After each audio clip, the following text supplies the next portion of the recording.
Upon checking my phone, I saw that I had 13 missed calls. They were all from my mother-in-law, Martha. Not again. As I was pondering this, my phone vibrated once more.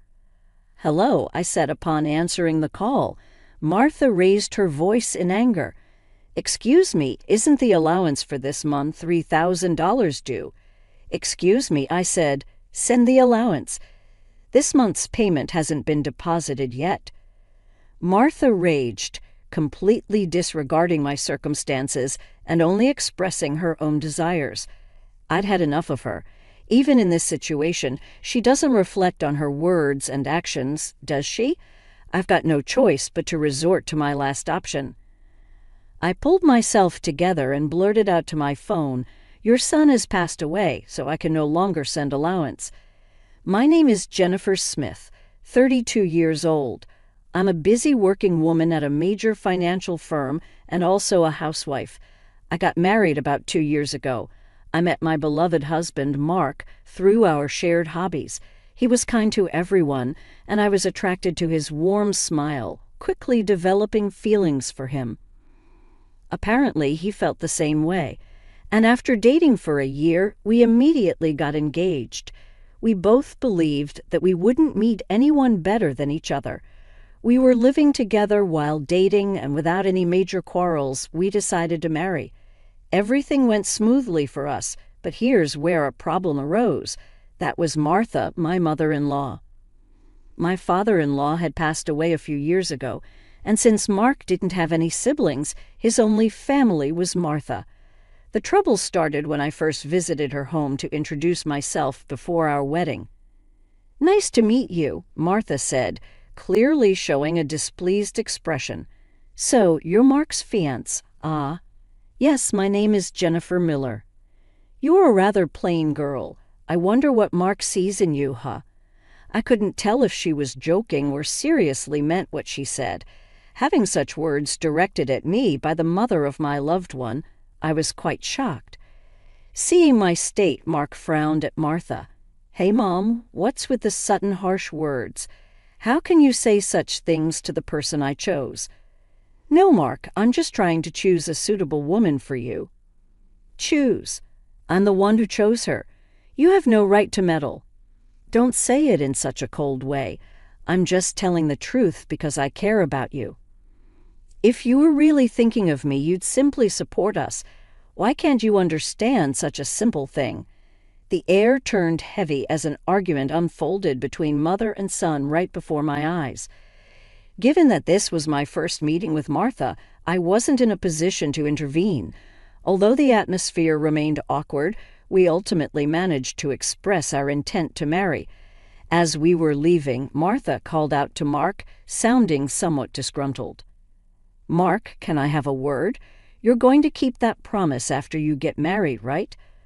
"What promise?" "You know about the allowance." "That? Yes, I'll be sure to take care of that. Can we not discuss it here, please?" "Well, I was just asking." Throughout, the atmosphere between my husband and his mother was tense, and the air was thick with discomfort in the car on the way home. I asked Mark about the thing that had been bothering me. "Hey, Mark, about the conversation you had with your mom as we were leaving." "Yeah, I should have told you about it, Jennifer." "I heard something about an allowance.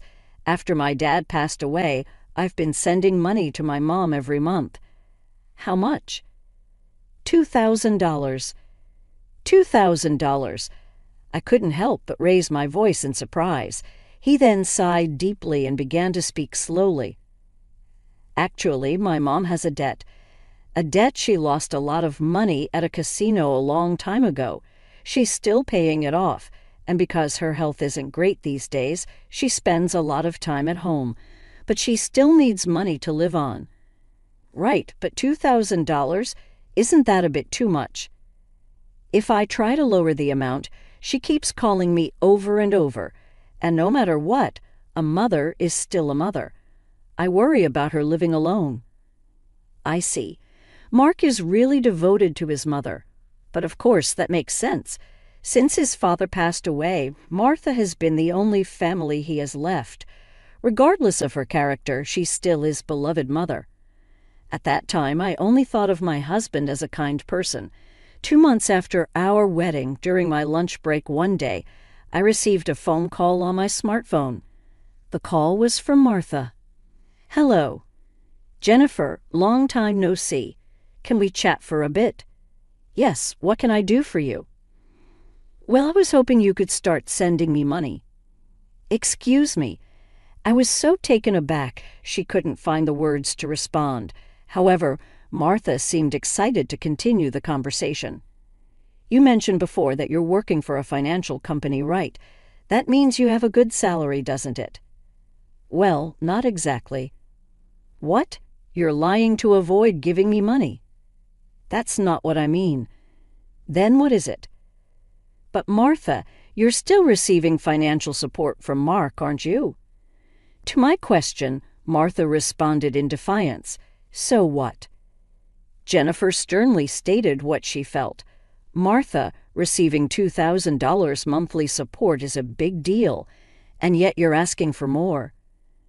Really, you think so?" "If you were to send me an additional $1,000, I could avoid burdening Mark." "What do you mean by that?" "Well, I have Mark as a guarantor for my debts.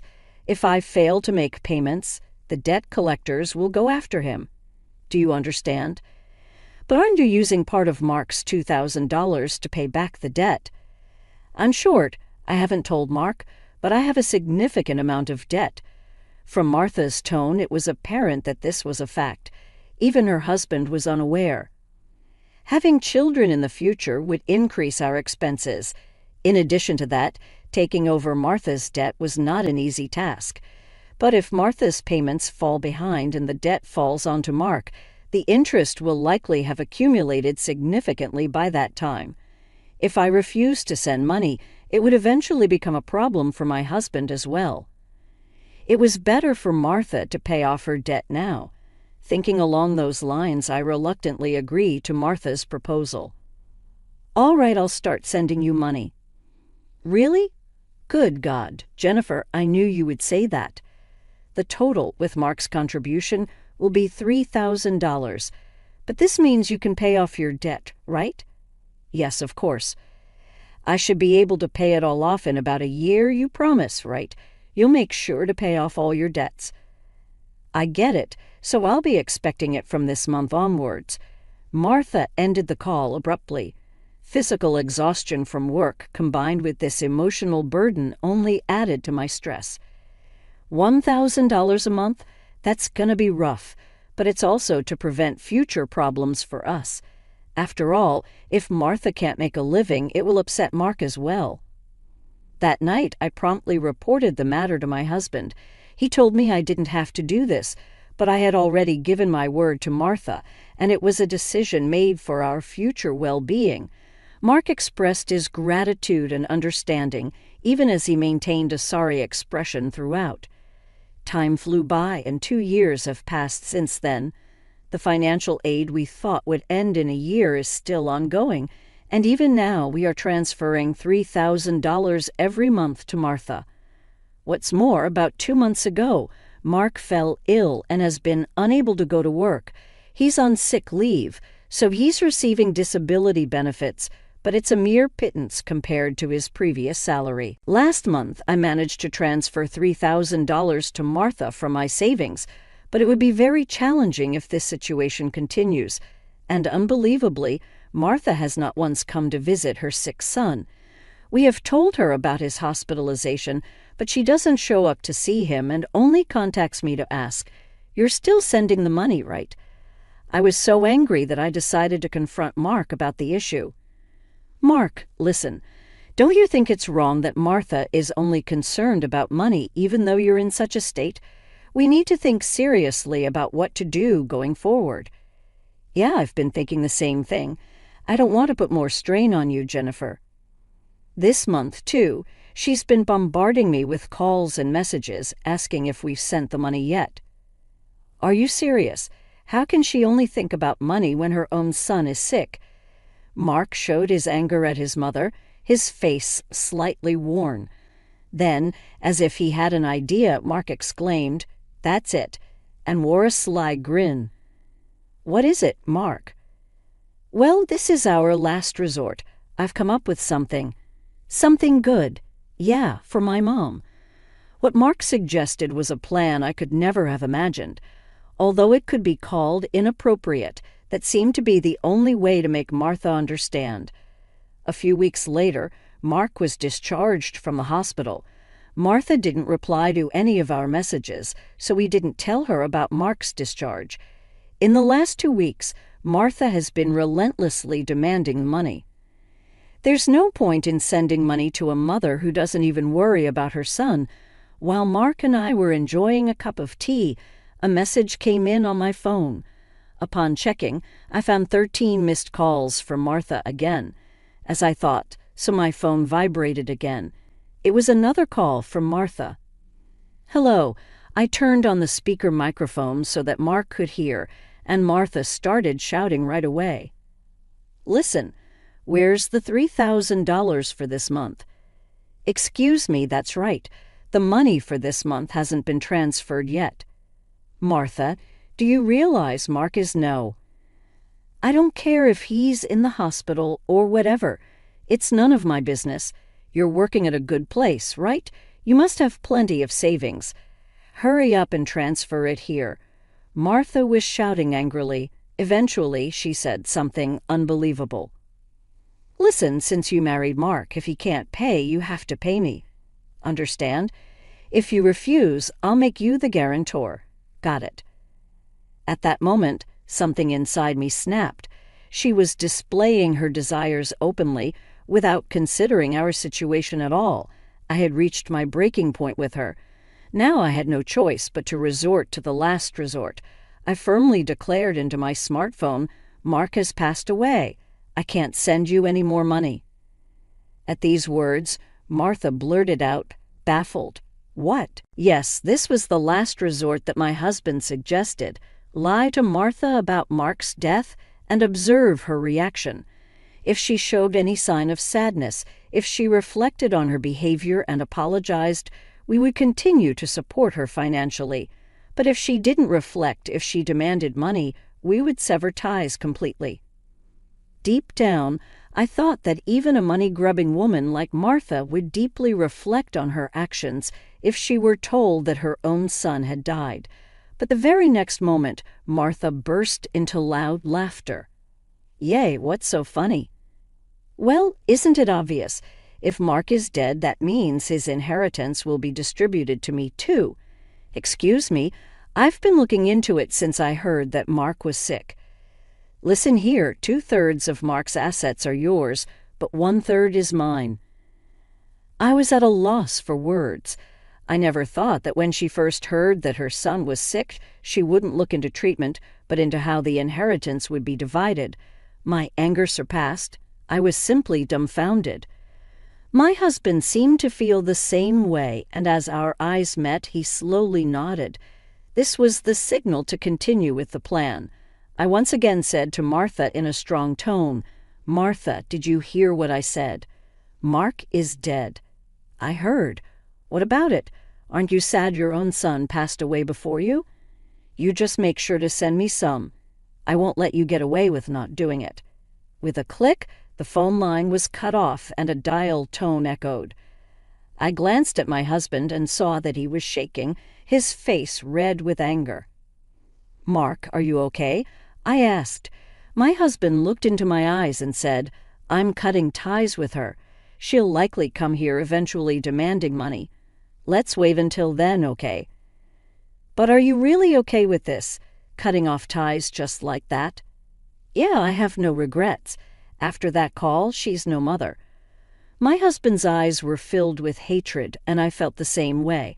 A person who only thinks about money over her own son's life is not family to me. A few days later, as we expected, Martha came to our house. For the time being, I decided to hide my husband in the next room and deal with Martha myself. Then Martha approached me with a face like a demon. "Hey, give me Mark's inheritance right now." "Again with that. Anything else to say? He's already dead, isn't he? It's pointless to say anything now. Yet you never even visited him. What are you saying? Are you really his mother? You're so annoying. Give me the inheritance right away. I don't mind getting a lawyer. Speaking more would be a waste of time. Just as I thought that, my husband emerged from the next room. Seeing him, Martha let out a startled gasp, as if she had seen a ghost. "Mark, why weren't you dead?" "Long time no see, Mom." "Sorry, but the news about my death was a lie." "Lie? How could you be so disrespectful? I wanted to confirm your true nature, Mom. I was curious about how you'd handle the allowance if your son, died. But you turned out to be a gold digger, just as I suspected. I got that perfectly." "What? How dare you call your mother a gold digger?" "Silence. I'm cutting ties with a toxic parent like you." Martha's mouth was agape at my husband's angry shouts. She could not come to terms with the fact that her own son was severing ties with her. "What? What does this mean, Mark?" "It means exactly what I said. I can't consider someone like you as my mother." "Then what about the allowance? Do you really think I wooled?" "You're on your own with the debts. We're moving." "Wait, please. If you do that, what about my living expenses?" Tearfully pleading, Martha reached out to my husband. He forcefully shook off her hand, looked at her coldly, and said, "I don't care about your living expenses. You have been living off us without even a single apology. I really understand your despicable nature now. Don't you dare show up in front of us again." "No, wait, Mark. Are you going to abandon your mother?" Ignoring her words, my husband grabbed Martha's arm and dragged her to the front door. He threw her shoes and bag outside and chased Martha out of the house. Martha was making a fuss outside for a while, but disappeared after a bit, perhaps unable to withstand the eyes of the neighbors. She tried contacting us multiple times, but we ignored all of her attempts. We set Martha's number to be automatically rejected, and we finished moving. Regarding the matter of co-signing for the debts, it became invalid since Martha had made Mark the co-signer without his consent, and therefore he was not responsible. Without the allowance from us, Martha seems to be leading a miserable life. It's only natural, as she had been using the allowance for her gambling habits instead of paying off her debts. She still has a mountain of debts and is chased by debt collectors every day. She can't gamble anymore and seems to be working from dawn to dusk for the foreseeable future.